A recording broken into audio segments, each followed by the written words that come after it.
It's time for a hint. At this point, you are prepared to write your collision detection code. Similar to boundary collisions, you need to calculate the character's top, bottom, left, and right edges. Compare these values against the collectible's edges to determine if the objects overlap in 2D space. Note that the objects in our game are treated as rectangles for the purposes of collision detection. Regardless of what visual image is shown on screen, we can imagine that a box surrounds every object.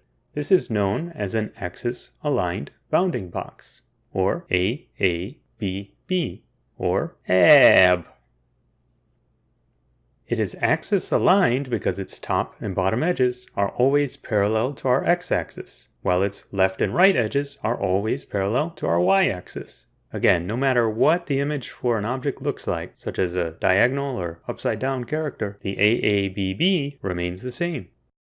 Think about AABB collisions from a logical standpoint. You know that two objects are colliding in 2D space when their bounding boxes overlap one another.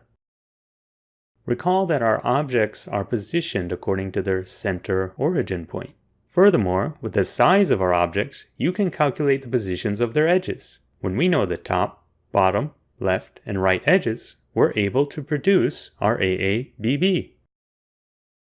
Given two objects, how will you know when they are colliding on the x and y axes? What conditions must be true for you to be certain that they are colliding? Once you can answer these questions, you can add conditions to your check collisions function that determine whether the objects are colliding.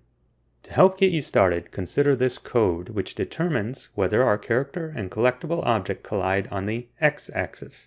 As you can see, we take the character's x position and offset it by half of the character's width to determine the left and right edges. We do the same for the collectible. If the character's right edge exceeds the collectible's left edge, and the character's left edge does not exceed the collectible's right edge, we know that the objects are overlapping on the x-axis. However, we do not yet know that they are colliding, since they could be at completely different y positions. See if you can expand this code to check for overlap on the y-axis. Once you can confirm that the objects overlap on both the x and y axes, you can be certain that there is a collision.